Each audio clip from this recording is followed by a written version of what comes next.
Unless, until আর till সব কিরকম একরকম না, গুলিয়ে যায় না তোমাদের? আমারও যত ছোটবেলায়, কিন্তু আমি যে ট্রিকটা শিখেছি সেটা যদি তোমাদের আজকে শিখিয়ে দিই, তোমাদের কিন্তু আর কোনোদিন ভুল হবে না, কোনো কনফিউশন থাকবে না, চোখ বুজে বলে দিতে পারবে কোথায় কোনটা ইউজ হবে। আজকের ভিডিও সেটা নিয়েই, ইফ, আনলেস, আনটিল আর টিলের সব সমস্যার সমাধান। বাই দ্য ওয়ে, ভিডিও কেমন লাগছে কমেন্টে জানাবে, ভালো লাগলে লাইক শেয়ার করবে। আর আজকের ক্লাসটা তোমাদের কিন্তু মন দিয়ে স্কিপ না করে পুরোটা দেখতে হবে, কারণ ক্লাসের পর থাকছে একটা কুইজ, মানে তোমাদের সেলফ অ্যাসেসমেন্টের একটা এক্সারসাইজ। তোমরা নিজেরাই বুঝতে পারবে যে কতটা তোমরা শিখতে পারলে, আমিও বুঝতে পারবো আমার ভিউয়ার্সরা, আমার দর্শকরা কতটা আমার থেকে শিখতে পারছে। তাহলে দেরি কিসের, শুরু করি চলো আজকের ক্লাস। আজকে আমরা ক্লাসে চটপট এই চারটে জিনিসের ডিফারেন্স শিখবো। ইফ, আনলেস, প্রথমে দেখে নিই চলো। ইফ আর আনলেস একদম কলাম করে আমরা ছোটবেলাকার মতো পার্থক্য দেখব। প্রথমেই দেখে নিই বাংলায় কি পার্থক্য। এটার মানে যদি, ইফ মানে যদি, আনলেস মানে যদি না। তার মানে আনলেস হচ্ছে নেগেটিভ ওয়ার্ড একটা, আনলেস একটা নেগেটিভ ওয়ার্ড, এটা মাথায় রাখতে হবে। ইফ কিন্তু একটা পজিটিভ ওয়ার্ড, ইফ একটা পজিটিভ ওয়ার্ড, আনলেস কিন্তু নেগেটিভ ওয়ার্ড। ধরো আমি এক্সাম্পল দিলাম, যদি তুমি পড়াশোনা করো তুমি ভালো নম্বর পাবে। আমি কি লিখবো? If you study well you will score good marks. If you study well, you will score good marks. যদি তুমি পড়াশোনা করো তুমি কিন্তু ভালো নম্বর পাবে। এটাকেই যদি আমি আনলেস ইউজ করে বলি কি হবে? যদি না তুমি পড়াশোনা করো তুমি ভালো নম্বর পাবে না। যদি না তুমি পড়াশোনা করো তুমি ভালো নম্বর পাবে না। কিভাবে লিখবো? Unless you study well, you will not score good marks.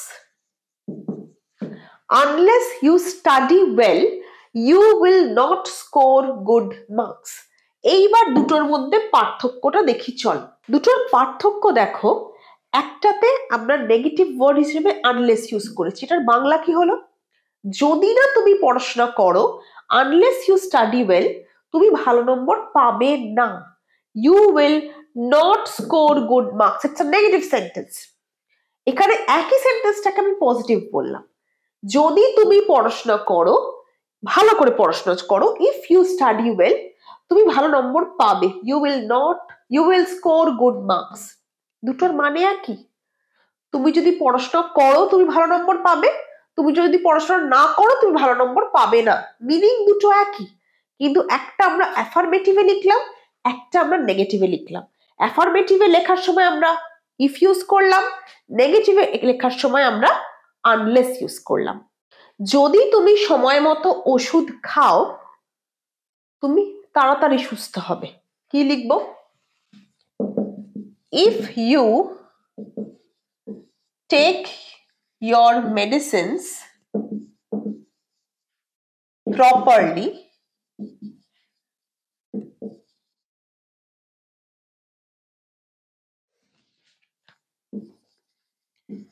will recover soon. সেন্টেন্সটা দেখো, if you take your medicines properly, তুমি যদি ঠিক মতো ওষুধ নাও, you will recover soon, তুমি তাড়াতাড়ি সুস্থ হবে। নেগেটিভে কি বলবো? তুমি যদি ঠিকঠাক মেডিসিন না নাও তুমি তাড়াতাড়ি সুস্থ হবে না। দেখো, unless you take medicines properly, you will not recover soon. ডিফারেন্সটা বুঝতে পারলে? Unless you take medicines properly, তুমি যদি মেডিসিন ঠিকঠাক, ওষুধ ঠিকঠাক না খাও, you will not recover soon.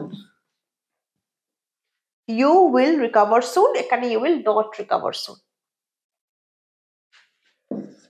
তুমি যদি আমায় সাহায্য করো, আমি তোমায় সাহায্য করব। If you help me, I will help you. নেগেটিভে কি বলবো?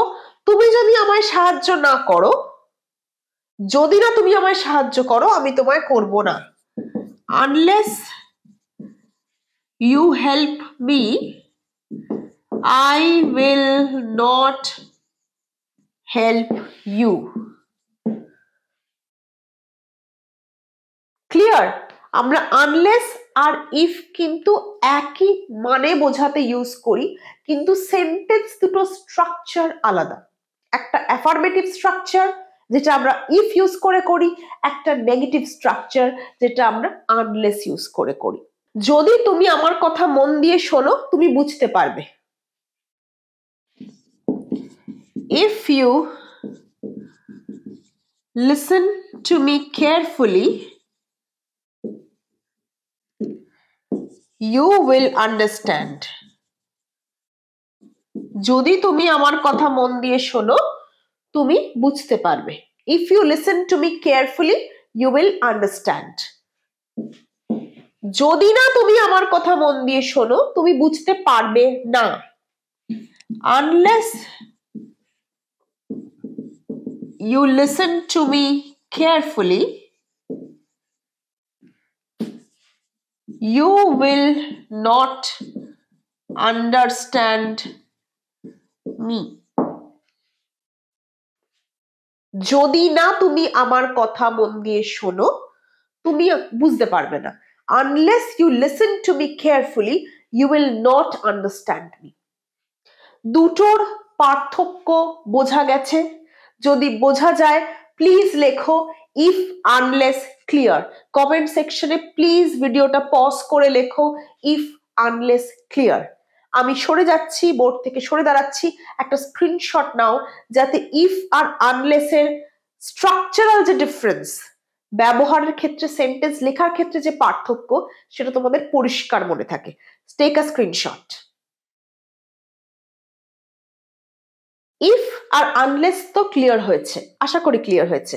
আচ্ছা, কমেন্ট করবে কিন্তু তোমাদের ভিডিওগুলো কেমন লাগছে, বা আর কি ধরনের ভিডিও চাও, সেই টপিকটাও তোমরা কমেন্টে জানাতে পারো। ভালো লাগছে ক্লাসটা? প্লিজ একটা লাইক করে দিও, কারণ তোমাদের জন্য অনেক কষ্ট করে আমি ভেবে ভেবে টপিকগুলোকে আনার চেষ্টা করি আর সহজভাবে শেখানোর চেষ্টা করি। শেয়ার করতে একদম ভুলো না কিন্তু, বন্ধু বান্ধবের সাথে শেয়ার করে দাও। আচ্ছা, এরপর চটপট যেটা আমরা শিখে নেবো সেটা হচ্ছে টিল আর আনটিল। আবারও আমরা ছোটবেলার জগতে ফিরে যাই, আমরা একটা ছক কেটে ফেলি। Till, until, till, until.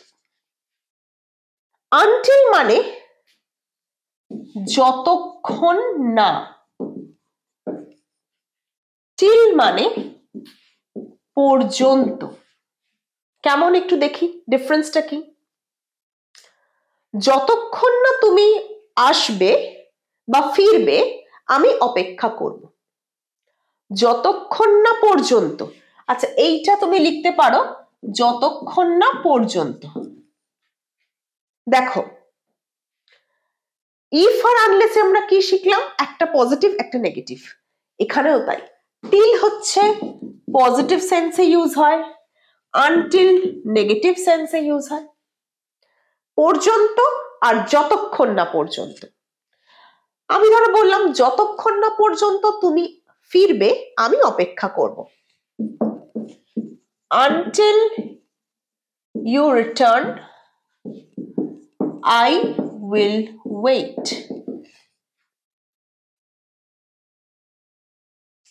যতক্ষণ না তুমি ফিরছো, until you return, I will wait.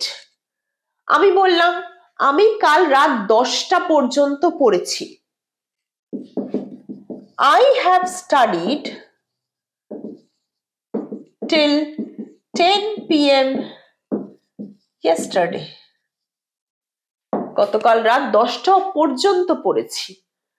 প্রথম ওই সেন্টেন্সটা দেখো পজিটিভ, 10টা পর্যন্ত পড়েছি, ওইটা যতক্ষণ না পর্যন্ত ফিরবে, নেগেটিভ সেন্স রয়েছে। সে কাল 4টে অবধি অফিস করেছে বা 4টে পর্যন্ত অফিসে কাজ করেছে, পর্যন্ত মানে till, he worked till 4 p.m. at the office, he worked till 4 p.m. at the office, সে 4টে পর্যন্ত অফিসে কাজ করেছে।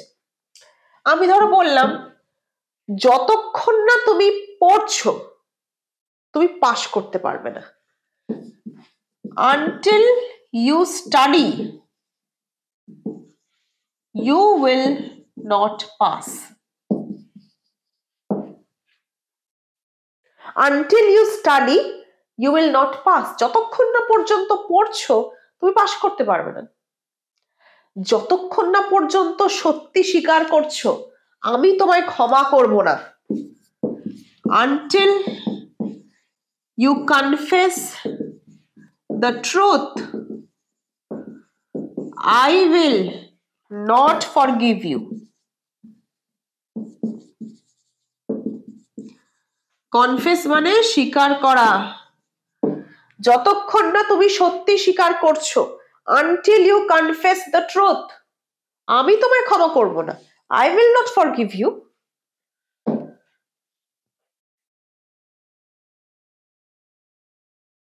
বুঝতে পেরেছো? এইখানে ধরো আমি বললাম যে আমি কাল দুপুর পর্যন্ত কলকাতায় থাকবো, I will be in Kolkata till tomorrow বা till tomorrow evening, আমি কাল সন্ধ্যে পর্যন্ত কলকাতায় থাকবো, পজিটিভ সেন্টেন্স, আমি কাল সন্ধ্যে পর্যন্ত কলকাতায় থাকবো, যতক্ষণ না তুমি সত্যি স্বীকার করছো আমি ক্ষমা করব না, নেগেটিভ সেন্টেন্স। বুঝতে পারছো? তাহলে till আর until তোমরা কোথায় কোথায় ইউজ করবে, কোন কোন ক্ষেত্রে ইউজ করবে, আর করলে সেই সেন্টেন্সের স্ট্রাকচার কি হবে।